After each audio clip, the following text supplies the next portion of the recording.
Summary of Cryptoassets by Chris Berniski and Jack Tatar. Introduction. In an episode of the popular NBC comedy Superstore, a big box chain called Cloud9 gets an update that their corporate office refers to as Cloud 9.0. Although corporate never explains what this update is supposed to mean in practice, it's clear that they hope to rebrand the store by reconfiguring its public perception as a place that is progressive, forward-thinking, and technologically advanced. Left to imagine what this actually means, the employees hazard guesses of their own. One posits that perhaps all employees will be given jetpacks, which they can use to hover around the store. Another asks if this means that they will be paid in Bitcoin. In this context, Bitcoin is only referenced as a joke. But the premise still remains. We might not know what Bitcoin really is, but we think of it as the currency of the future. So, over the course of this summary, we're going to explore what Bitcoin is, how it's really used in practice, and the controversy that surrounds it. Chapter 1. What is Bitcoin?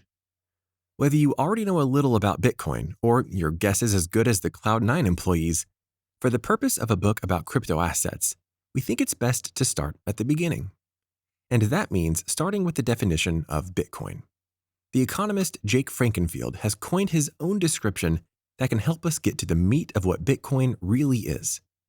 Frankenfield posits that Bitcoin is a digital currency created in January 2009, following the housing market crash.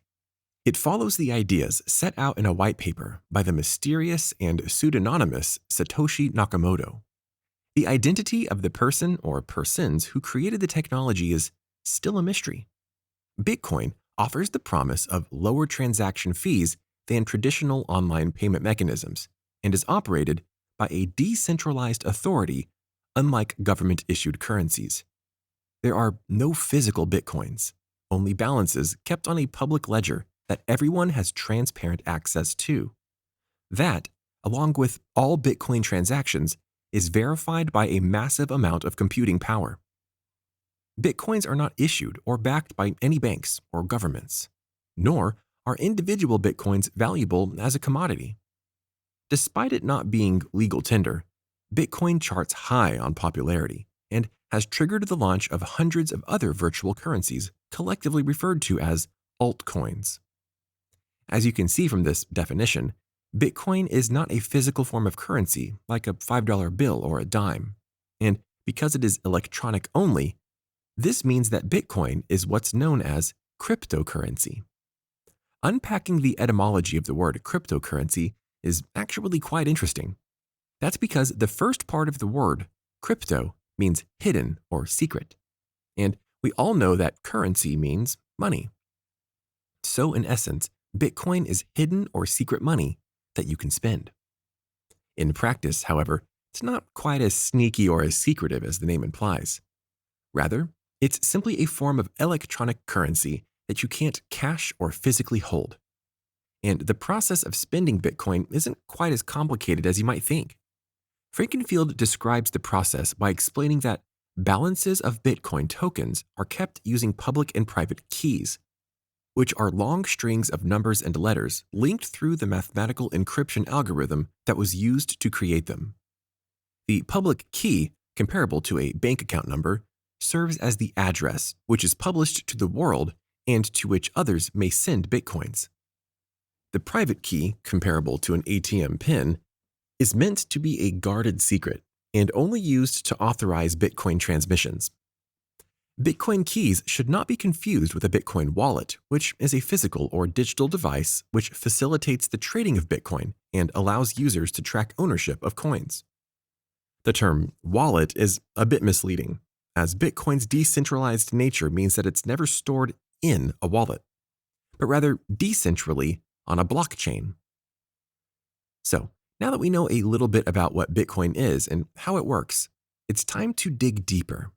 In the next chapter, we'll unpack the concept of a crypto asset and to learn why Bitcoin falls in that category.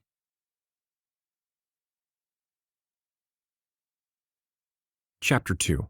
What is a crypto asset? So if Bitcoins are simply a hidden form of electronic currency, Does this mean that it's basically the same as money? After all, most of our finances are online these days. Our paychecks arrive in our bank accounts through an electronic direct deposit. We check our balance using banking apps. We pay our bills online. We send money to friends using apps like Venmo or PayPal. In each of these cases, we don't put our hands on physical currency. Rather, we simply move numbers around online, watching numbers rise and fall on our phone screens. So what makes Bitcoin different from the money we already use in everyday life? To understand what makes cryptocurrency unique, we need to start by unpacking a couple of core distinctions that set Bitcoin apart from traditional forms of currency. The primary difference is that no businesses will accept Bitcoin as legal tender. For example, let's imagine that you walk into McDonald's and order a Big Mac and fries. Your total comes to an even $5. If you were to say, I have $5 in Bitcoin and I'd like to pay in Bitcoin, it wouldn't do you any good. Even if you had a Bitcoin app on your phone and a secure private key and everything, it wouldn't matter. They simply would not take your money. That's because Bitcoin differs from fiat currency. Fiat currency is the term that we use for the traditional forms of money that we use on a daily basis.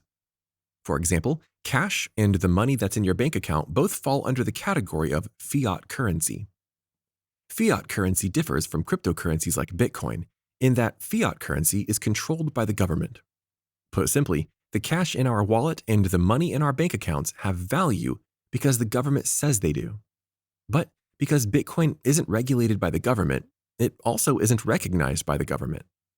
The author observes that this is a perfect example of how the government uses its authority to control our finances and our choices at its whim. Because when you think about it, fiat currencies only hold value because everyone has been made to believe that they do. In reality, cash is nothing but a printed piece of paper that our society has imbued with meaning. If our reality was twisted and our government suddenly said that pinto beans were legal currency, then we would all pay with pinto beans and believe that they had value. So, because the government gets to control our financial reality by ascribing arbitrary value to certain types of currency, you can easily see why they have a vested interest in forcing us to pay only with the types of currency that they accept. But cryptocurrencies like Bitcoin don't rely on government-controlled channels.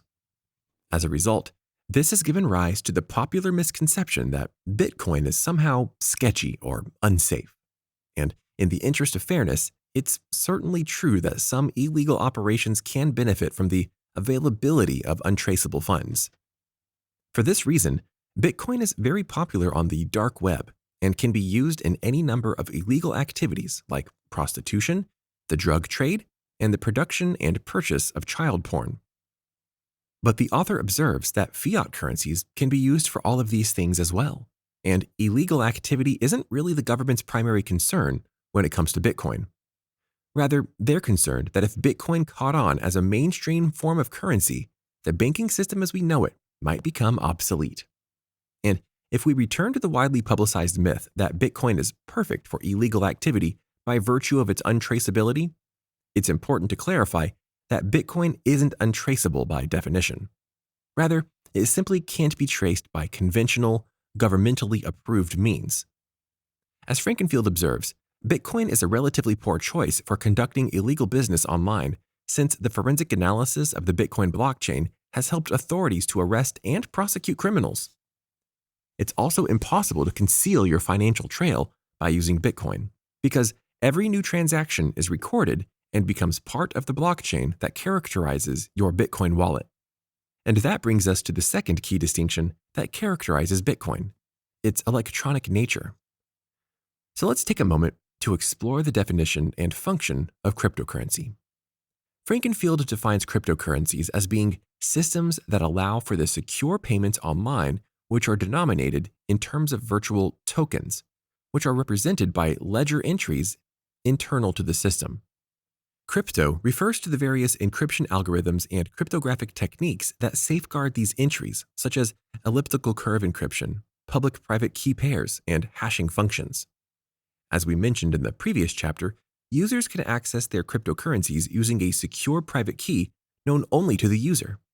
They can then use this key to make transactions while avoiding the fees and policies of traditional financial institutions like banks. This means that cryptocurrencies are extremely private and extremely secure.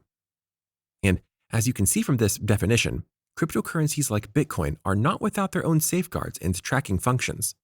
And making illegal online transactions isn't quite as easy as you'd think. That safety net exists because of Bitcoin miners. The word miners might invoke an interesting mental picture for you because of Bitcoin's perception as being the currency of the future. As a result, you might think about the California gold rush, where miners raced out west with their pickaxes and their gold dust pans. But the author observes that this is actually a great analogy because mining for Bitcoin is very similar. Just as people hoped gold would be the currency of the future, many people cherished the same hopes for Bitcoin. And mining for Bitcoin is more or less the same process as mining for gold. The only difference is that the process has now been digitized. And now, instead of gold mining being conducted by humans, the process of Bitcoin mining is carried out by supercomputers. Just as people sifted through rocks and silt, hoping to find a few nuggets of gold, these supercomputers sift through copious amounts of complex electronic code to find the details of Bitcoin transactions. As we mentioned earlier in this chapter, Bitcoin authenticity is ensured because each new transaction, also known as a block of code, is added to a public record called a blockchain. Bitcoin miners then perform a similar function to banks or credit card companies when they verify the authenticity of a transaction by adding it to the blockchain. Once a transaction is part of the blockchain, you and other Bitcoin users can look up that record to confirm that the transaction was safe, secure, and verified. This prevents something called double spending, which occurs when a block or Bitcoin transaction is duplicated. Although we don't have this problem with cash or in the money in our bank accounts, Bitcoin transactions can be copied because they are basically just strings of computer code. If you can duplicate your Bitcoin, you can then spend money and hold on to the original at the same time. Obviously, that's not ideal, so Bitcoin miners exist to verify transactions and prevent duplications. Bitcoin might not be regulated by the government, but it has its own rules, regulations, and safety nets that are in place to keep users safe. And as you can see from the previously mentioned examples, Bitcoin has its own advantages and downsides, just like any other form of currency. Chapter 3. Should you invest in Bitcoin? Now that you've learned about what Bitcoin is and how it works, this question might be at the forefront of your mind. If Bitcoin really is the currency of the future, you might want to get in on the ground floor. But should you do it? The author believes that you absolutely should. He argues that Bitcoin will eventually gain enough traction to supplant the traditional banking systems, and that this takeover will be extremely profitable for those who invest in Bitcoin early on. He likens the future of Bitcoin to the invention of the internet, email, and companies like Google. All of these were new, scary, and unpopular at one time too, but they soon rose to dominate the market.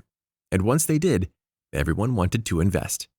Everyone was also pretty jealous of the visionaries who saw potential in these newfangled ideas long before they became mainstream. So how do you do it? Well, at the moment, Bitcoin can be purchased using fiat currency. Although, you should be warned that this investment doesn't come cheap. That's why the author advocates that you take some time to think about what you want to do with your cryptocurrency and whether the investment is worth it to you. He also advises that you should watch the market for a while first and familiarize yourself with the rises and falls of the cryptocurrency market before you invest. With that said, he also cautions that Bitcoin comes with the same risks as any other type of financial investment. There's always a chance that you could lose your money and be left with nothing. And that's why it's especially important that you take your time and familiarize yourself with the market before investing any money of your own. Once you feel comfortable that you know what you're doing, you can invest in your own way on your own time. He observes that Bitcoin's inherently versatile nature makes it extremely profitable and flexible, and therefore perfect for new investors. Final summary. Cryptocurrencies like Bitcoin are often regarded as the currency of the future. We think of them in association with newfangled and high-tech things like jetpacks and technological upgrades. But many people don't know the specifics of what Bitcoin does and how it operates. That's why it's important to familiarize yourself with the history, origin, and function of Bitcoin. Once you have that information, you can then decide if you want to invest in the currency of the future and procure some profitable crypto assets for yourself.